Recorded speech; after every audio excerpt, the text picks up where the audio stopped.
Good afternoon, everybody, and thank you for joining us for today's webinar. It is 2 o'clock Eastern Time, so we will go ahead and get started.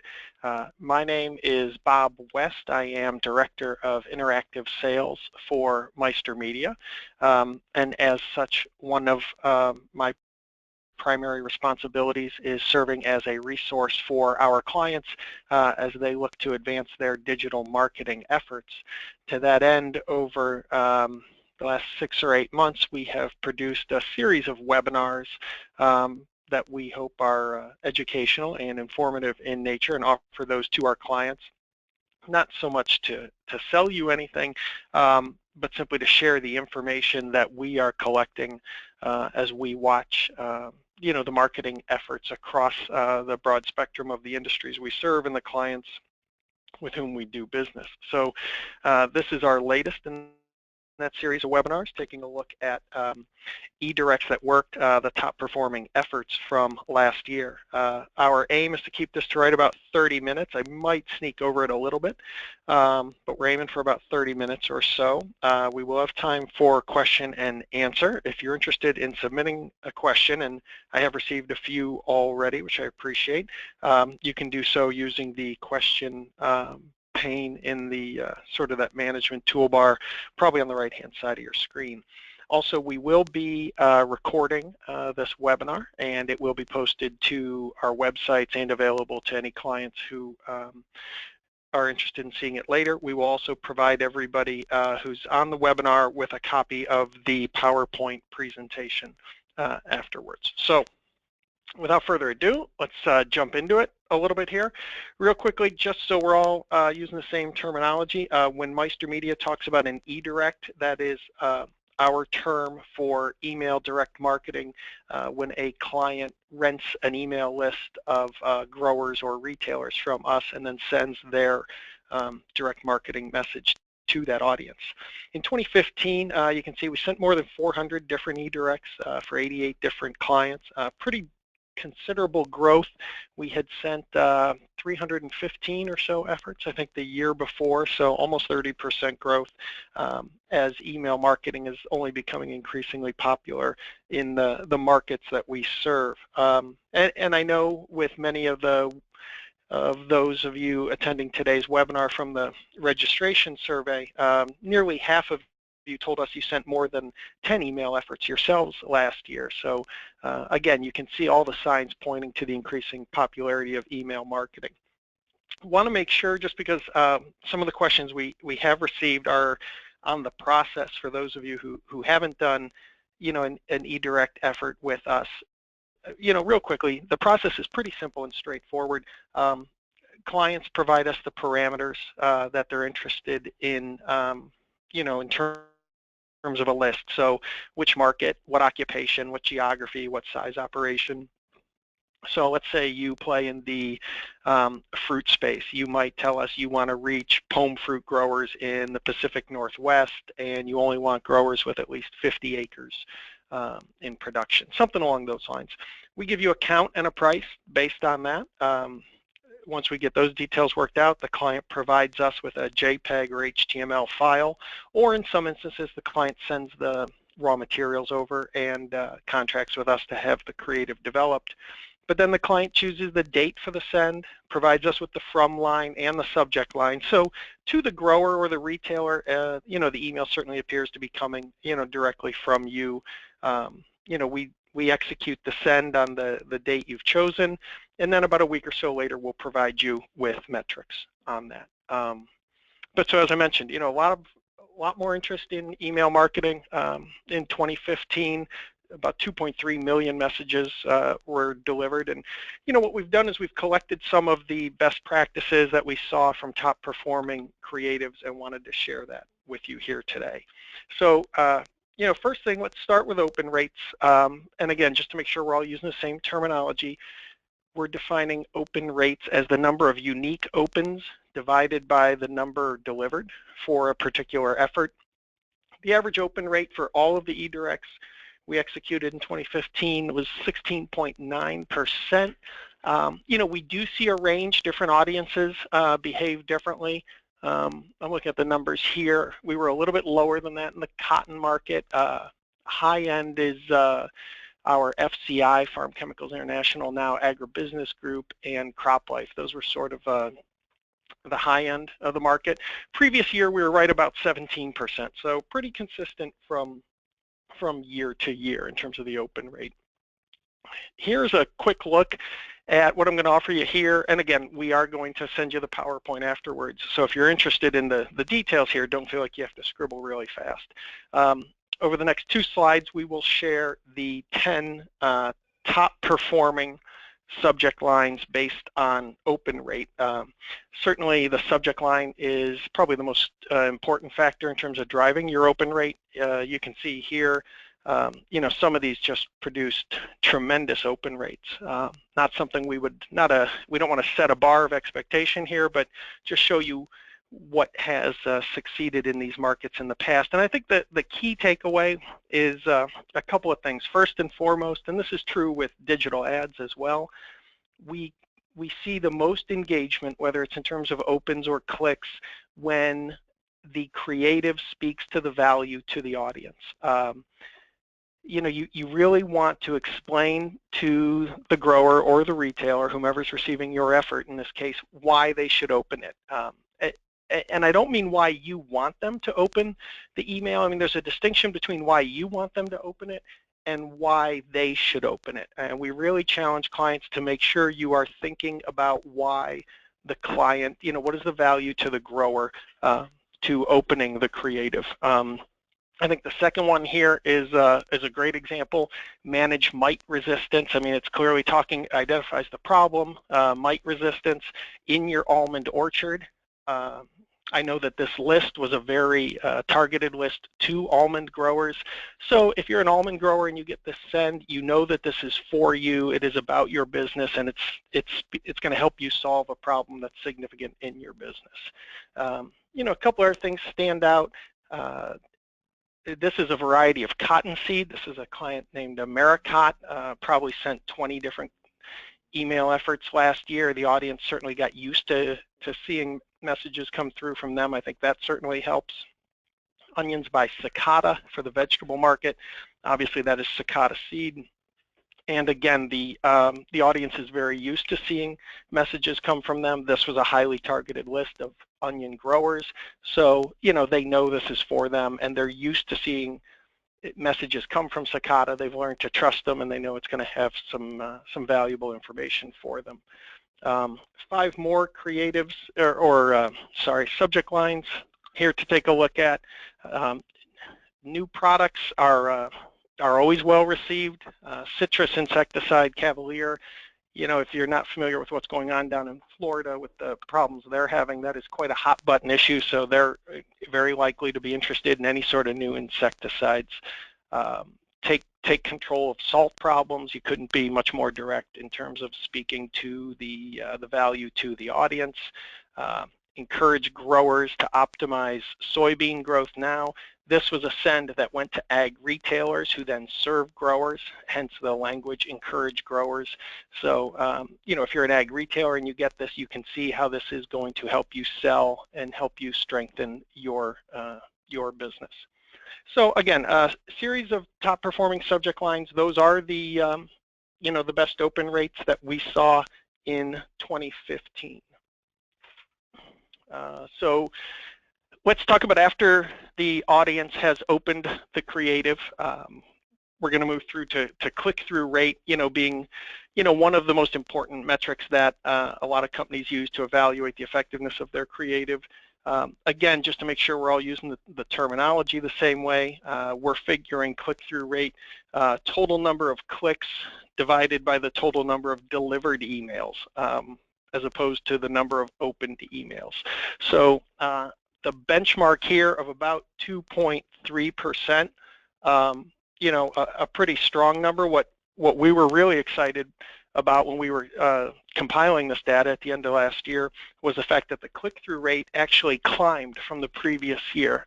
Previous year, it was, if I recall, it was about 1.8%, so it's up to 2.3%. You know, we think this is clearly related to a number of clients who've really committed to email direct marketing, learning over time from the metrics they've received and doing an increasingly effective job designing their creative to engage the audience and having a lot of success in doing that. But I think it's important to share that. I would understand that if you were to hear me tell you, the growth in the number of sends that went out, as I mentioned, we probably delivered almost 30% more sends in 2015 than in 2014.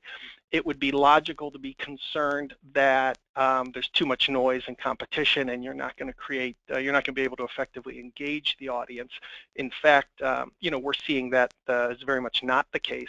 Open rates are holding very consistent, and click-through rates are climbing. The other reason that is probably happening is our clients are getting increasingly focused and targeting their efforts to more and more specific lists as time goes on. We send more emails on behalf of clients year after year, but each individual email goes to a smaller and smaller list. I think the list dropped by about 15%. So it was about 15% fewer emails in 2015 than in 2014 as like I said, the clients get a little more targeted with their focus, and we continue to collect more and better data on our audience, helping our clients do that. So here's click-through rate, like I said, about 2.3%. It is worth noting that click-through rate isn't going to be the #1 factor for everybody, or the #1, the main goal. Again, in the registration questions, almost 40% of you said that your email direct marketing efforts in 2015, your primary goal was brand awareness. So if that's the case, open rate is really going to be the metric with which you'll concern yourselves more so than click-through rate. But if you are looking for website traffic, then click-through rate is really what you're going to look at. Before we get into the specific creatives, a couple of sort of higher level, broader perspectives that we observed.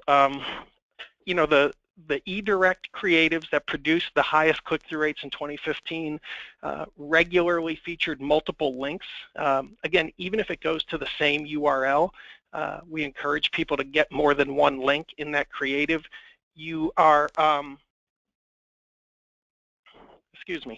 would be surprised at the way different people engage with the exact same creative. Some people click on logos, some people click on pictures, some people click on buttons that say click here. You want to cast the broadest net possible, so make as much of it clickable as possible. You want to be educational and informative if you want folks to click in your email. That means you don't want to directly sell. I mean, here's where the art really comes in. It's how do you educate and inform. You certainly have a sales message you want to advance more often than not, and I understand that. It makes perfect sense.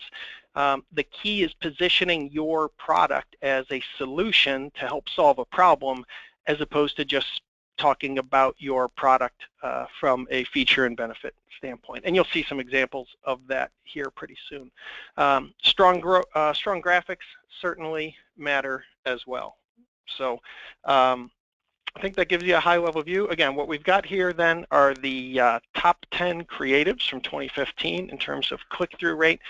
Before I jump into them, I do just want to take one quick moment and thank the clients whose creatives you're about to see. They didn't have to agree to let us show their creative, but we have a great deal of respect for the fact that they're willing to do so, even knowing that they may have a potential competitor on the webinar as well. So here was the #1 eDirect that we delivered last year, and to be honest with you, it wasn't even close. Berger is a Canadian company in the greenhouse space, and they, really, it's cliche, but hit one out of the park with this creative. And there's a couple of reasons why. One, they went testimonial-based, and they went testimonial-based with a name company. If you're not in the greenhouse industry, you wouldn't know Nash Greenhouses, but everybody in the greenhouse industry does. So when the folks at Nash are talking about what they do, then you want to listen if you're a greenhouse grower, because you're going to respect Nash Greenhouse. It is clearly value-oriented. Find out how they grow quicker. Every grower wants to reduce their rooting time, get their product to market faster. And then they have a very clear call to action in terms of the ubiquitous video play button, but then also the watch the complete video testimonial. To my earlier comment about making as much of this a link as possible, I can tell you that this video play button was a link. This green box here was a link, and then this header image also was a link. All three went to the exact same place, but all three of the links also registered clicks for Berger. One note on what doesn't produce clicks, and this is pretty consistent across all of our markets, and that is the inclusion of social media icons and promoting social media presence. I understand why companies want to do it, and I'm not saying it's a bad idea. I'm just telling you, if you do it, focus on doing it for awareness sake and not because you think you're going to pick up 50 Facebook fans or 100 Twitter followers or something like that. In our audiences, you know, the hundreds of e-directs that we send, our audiences just don't click on the social media. That's just not the way you're going to engage them. Number two, from top click-through rate, and this one I think is interesting to look at because it doesn't do everything that you would think. I think if you just looked at this in a lineup, you wouldn't expect this creative to perform so well. But it's very simple, very clean, clear message. The call to action is fairly clear, again, with the video play button there. Promoting a new product never hurts. I mean, these guys are always interested in picking up new products or learning about new products. But this was a very effective effort for Dow. I believe this one, again, was in the greenhouse industry. Next one came from the fruit and veg side of things. Again, if you're not familiar, down in Florida, there is a pest, HLB or greening, which is really threatening the citrus crop. So the growers down there are going to be interested in anything that may help them control this problem. So Yara hit on a hot button issue talking about greening and HLB. They've got multiple calls to action, and they used images as links. Again, we've got a link there on the products. The header image also served as another link. This was a separate sales program that Yara had going on at the time. That went to a different URL for them. And then the most obvious call to action was to watch this video. And that certainly was the link that produced the majority of the engagement, but those other three links on the page were effective as well. Next one is a client who's had a lot of success with eDirect marketing. You know, they're going to do a handful of efforts every year. This is Rivulus Irrigation, formerly John Deere Water. I think they switched the name probably, I don't know, 18 months ago now, maybe 24 months. But a highly targeted list. I mean, you can see by the artwork, the strawberries and blueberries, the list matched the creative very well, so it creates that sense of belonging, or this is for me if I'm a grower.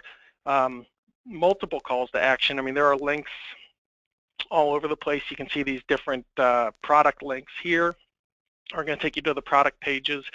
I think they did a nice job here. They've got, again, the video play button, but then even beneath that, in case the video play button wasn't clear, you know, they told the growers, you know, watch now, you know, which certainly engaged them. And then they've got a couple more links down here at the bottom, you know, for growers who are so inclined.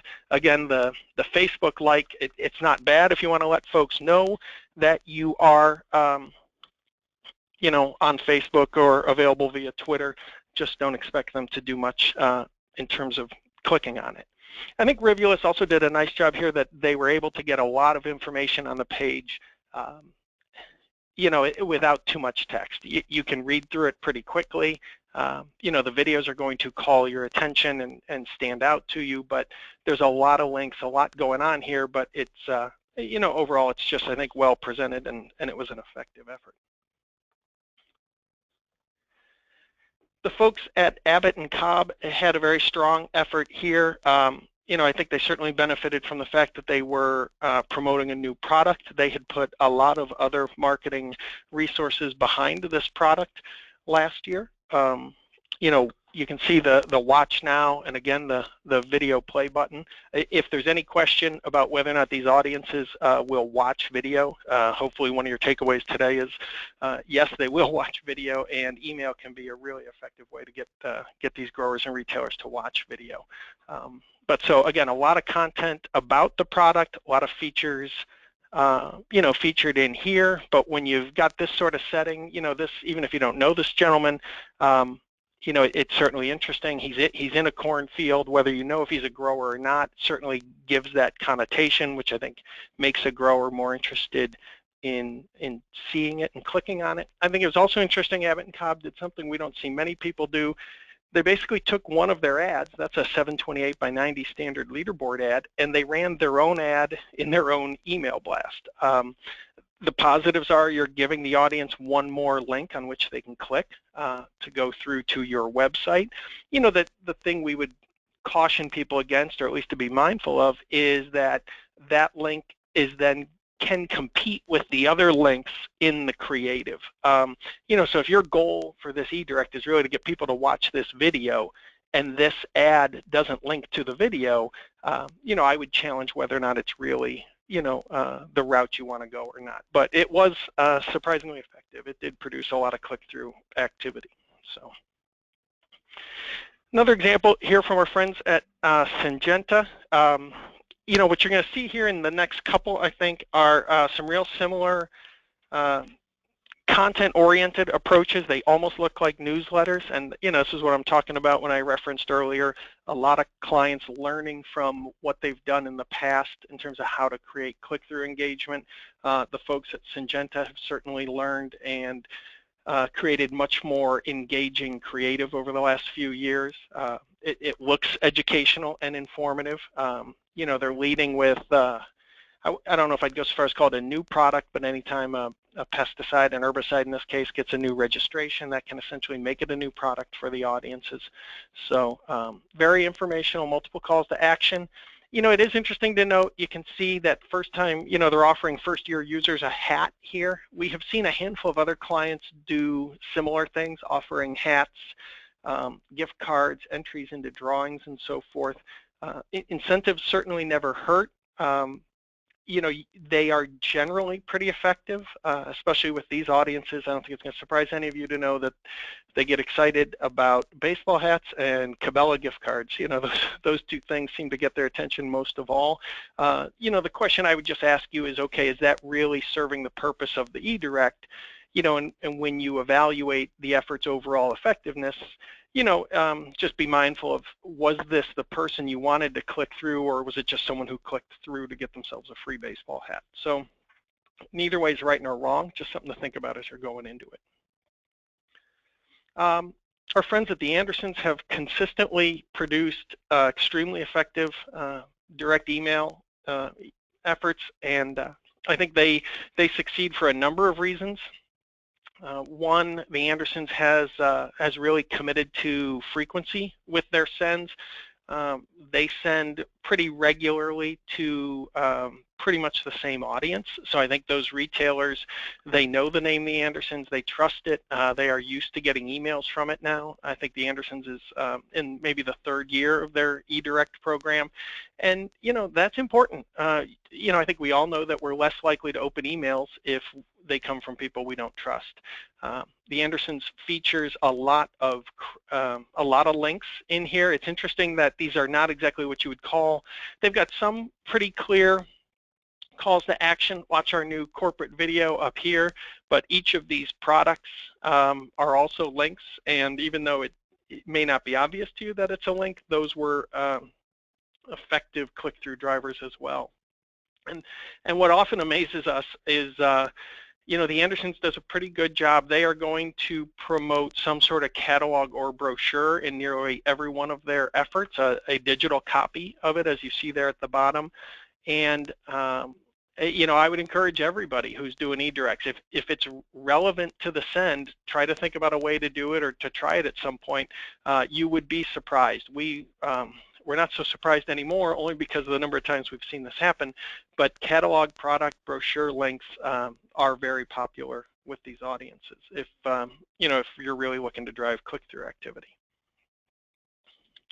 Our next one here is back in the greenhouse space. The folks at 4Star, a Proven Winners partner, obviously a very informational approach, not just an approach that offers information. I think they deserve a lot of credit. This is really good information. You can see they're not, hopefully you can read the headlines, 4 trends to watch in 2015. I think this send went out in January of 15. The value of trend watching. There's really no selling going on there whatsoever. I mean, this is just a company demonstrating its expertise and creating engagement that way. Really one of the most effective efforts, that we've seen. I can tell you they recently basically replicated this model, but with all new content in 2016, and it pulled fantastic click-through activity in 2016 as well. So multiple calls to action, plenty of places for me to click. If I'm a grower, there's videos, there's stories.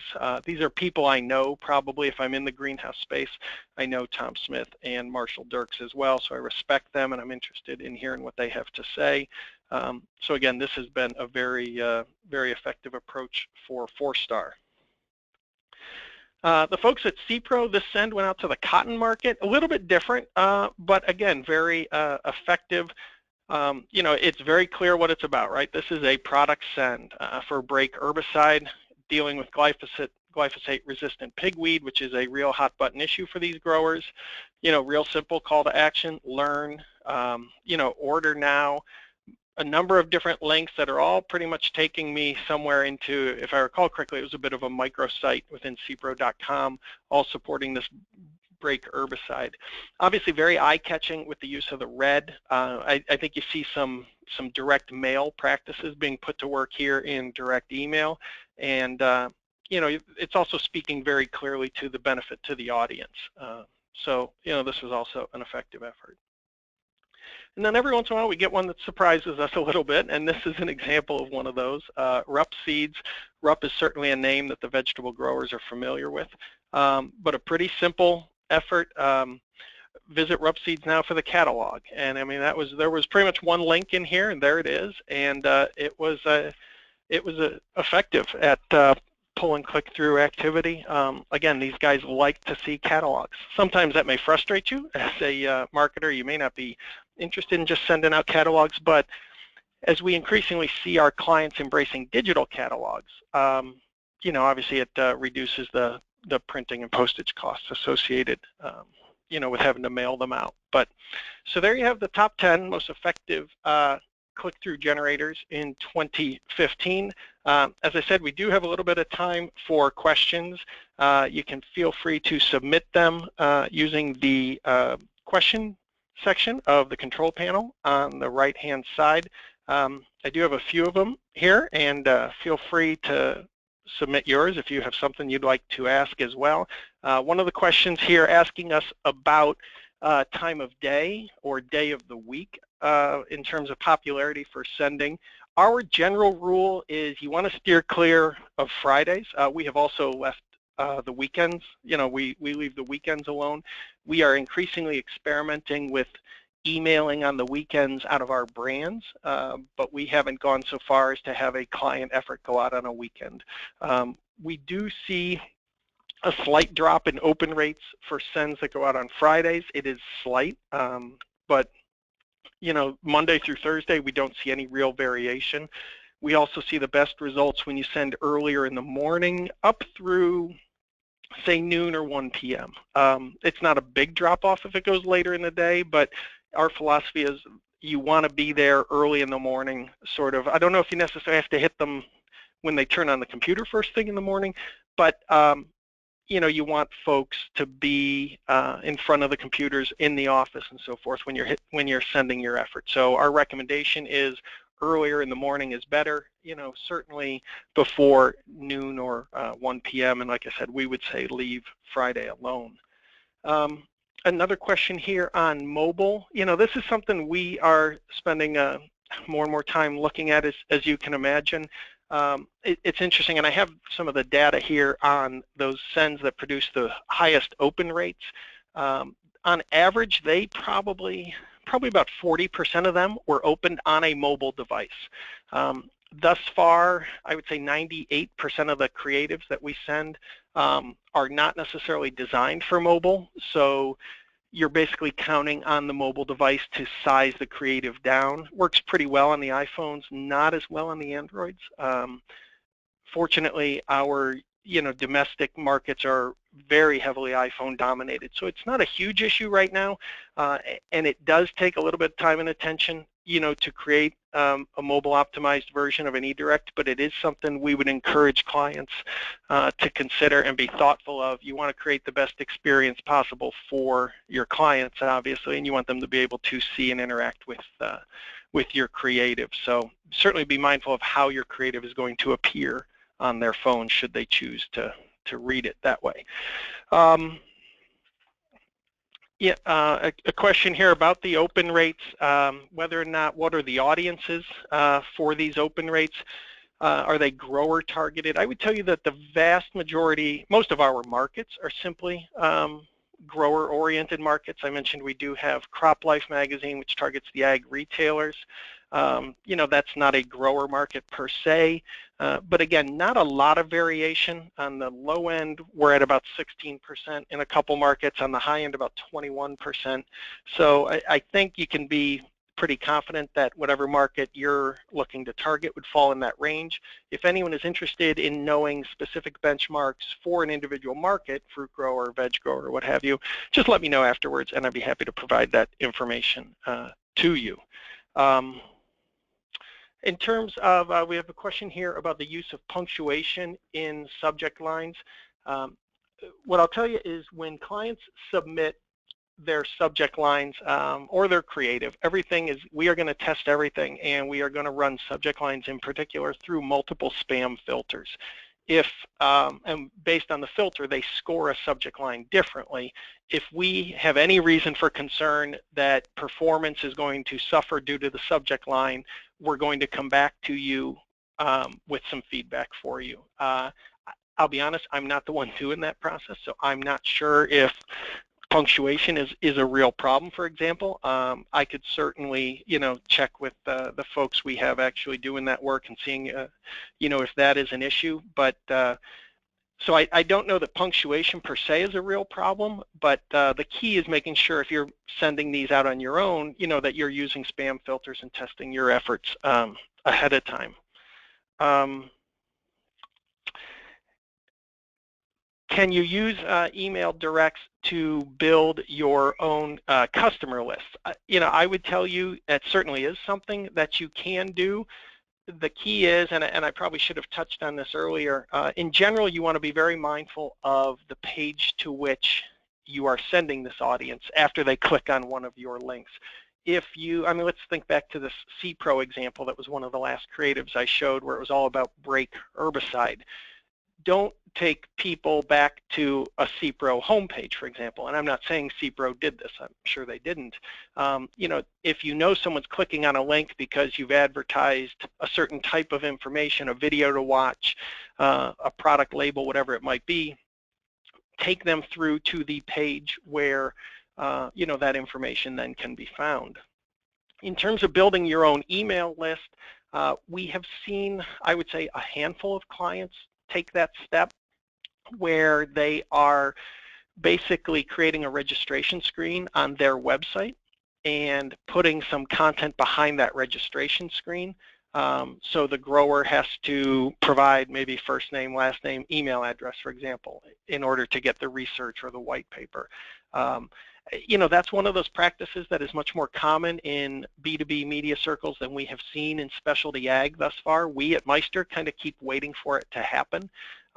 We have worked with a couple of clients thus far to help them do that, but not enough that I can say we have a real strong sense of, benchmarks or how effective that tool is or that approach is. The key is going to be the quality of the information that you're putting behind the registration screen and minimizing the amount of information you require, the grower to provide to get at that information.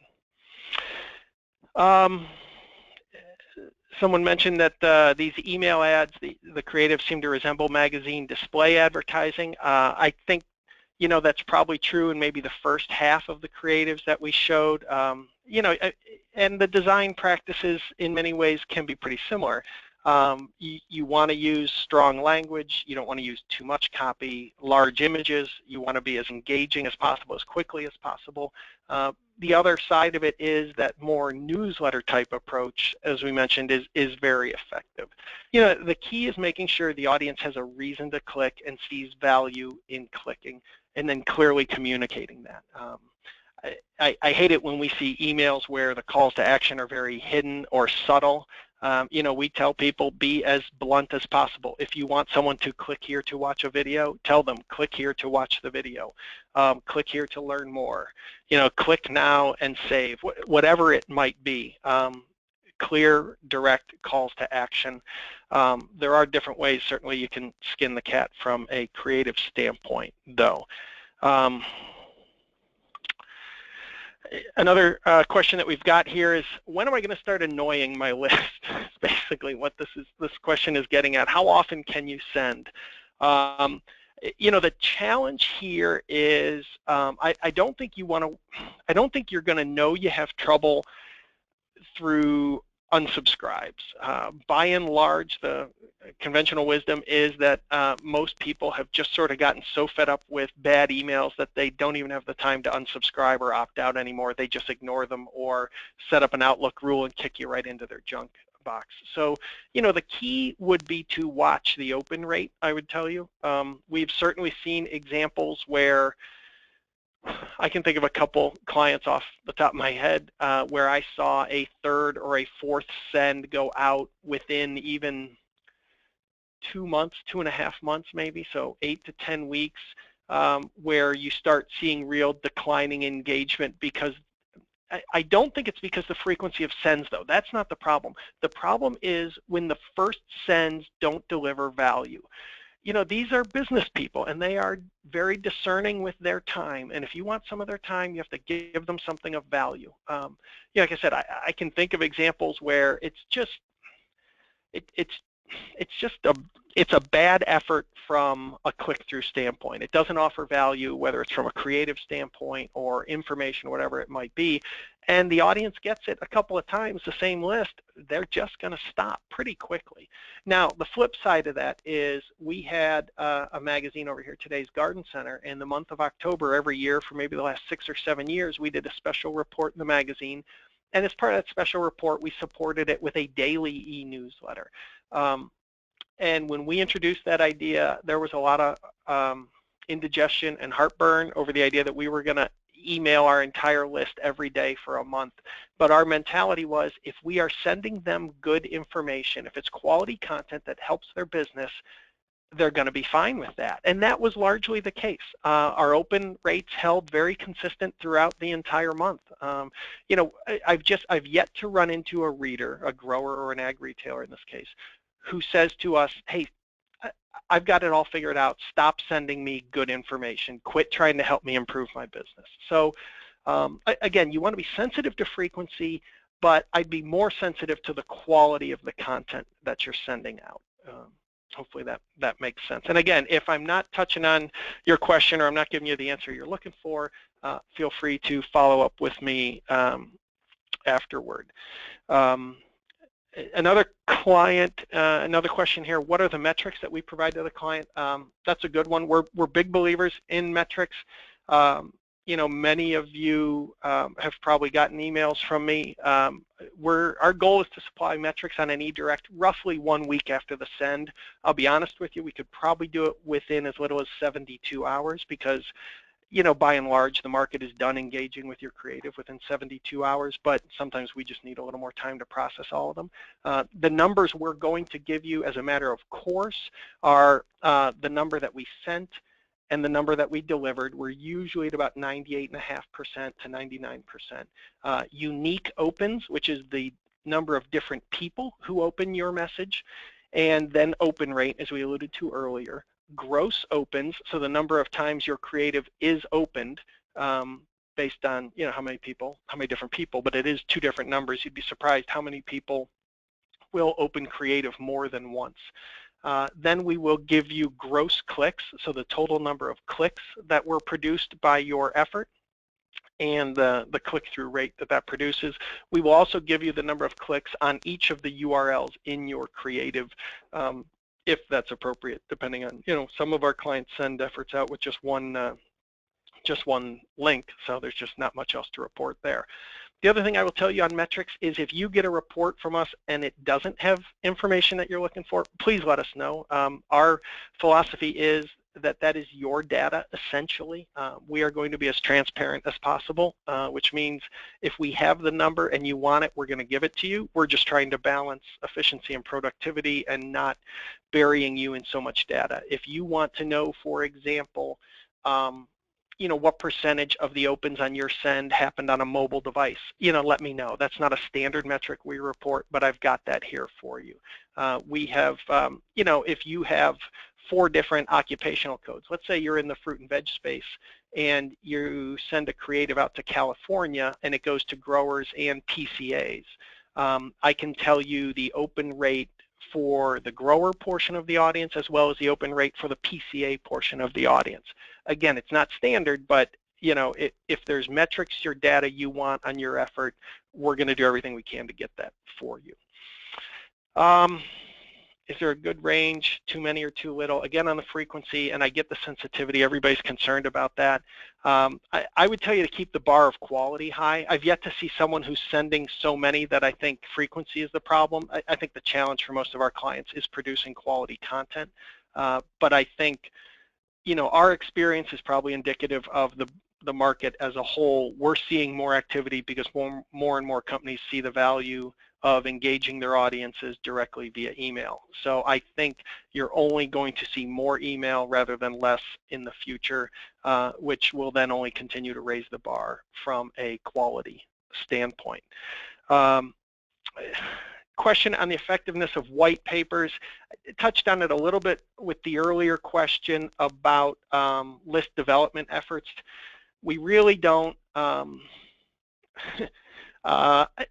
we just haven't had enough clients jump in. By and large, we are in distribution-based industries where the marketing is done by manufacturing. So manufacturers or suppliers aren't as interested in leads, if you will. That's usually what most white paper activity is for, is lead development or list development. They expect, the distributors are the ones who want the leads, but the distributors want the manufacturers to do the marketing.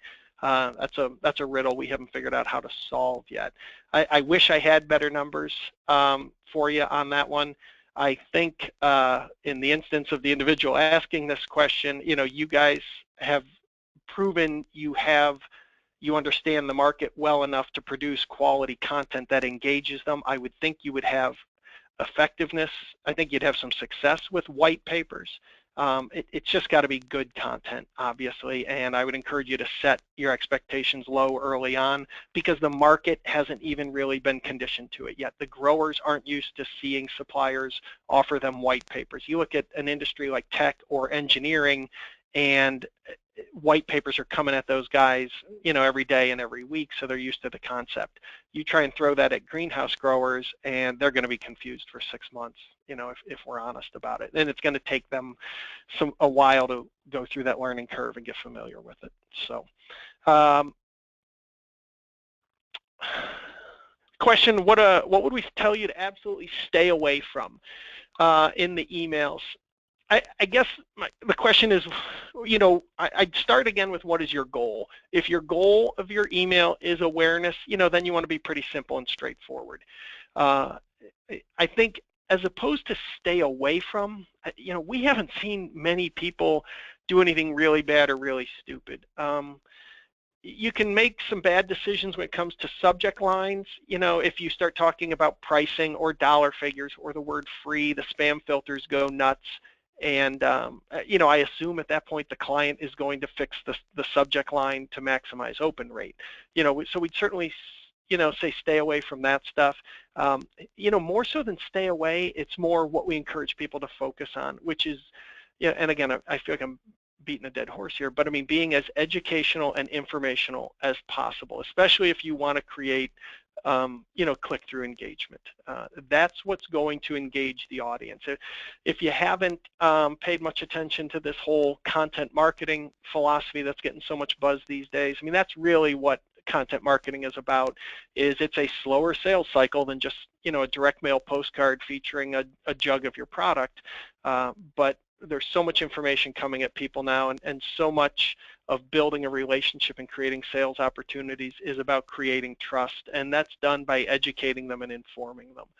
So I'm really trying to think of e-directs that I've seen really bomb. I will tell you, we see lower engagement rates. If you are going to do a webinar, which obviously we're big believers in the value of, if you're going to do a webinar, I would encourage you to give me a buzz so we can talk through metrics and help set your expectations for registrations that you will get. I have seen clients certainly try to promote webinars and they come away disappointed. And again, I've got the benchmark data. We can run the numbers. I can tell you on a send that goes to, on average, 4,000 people, you're going to get a 20% open rate and you're going to get a 2% click-through rate. You can start doing the math pretty quickly there, and you're not going to, so I'm not saying stay away from webinars, or, another one that we see companies be disappointed in is when they do an e-direct leading up to a trade show, the old visit us at the booth sort of message, which I think makes sense. It's a good way to support a trade show investment, but understand that that's a message about awareness and not click-through activity. So it's just, having the right alignment and using the benchmark data to set your expectations accordingly. And again, whether you buy something from us or not, I'm happy to walk through that process with you and use the data that we have to help you make at least the most informed decision, because that's a big part of my job and what we're here for. So, all right, we've run well past 2:30. I think we've gotten through all the questions. There were a couple that were very specific or particular, so I jumped past them. I will follow up with you. I can see who asked what questions, so I will follow up with those individuals one-on-one to get you the information. As I mentioned, we did record the webinar. We will make it available for those of you who want to listen to me ramble on for another 45 minutes at some point in the future. And again, in the next, if not tonight, then certainly by tomorrow morning, you will get an email from me with a copy of the PowerPoint from today's presentation. If you have any questions, if you want to talk through pricing, or you'd like to give us some parameters to see what sort of quantities we have, or you just want information on our lists, by all means, get a hold of your Meister Media sales rep, or feel free to give me a call, and I'd be happy to walk through that with you. Having said that, thank you all again for joining us. We really appreciate you guys taking time out of your schedule today, and I hope you all have a great afternoon. Thanks so much.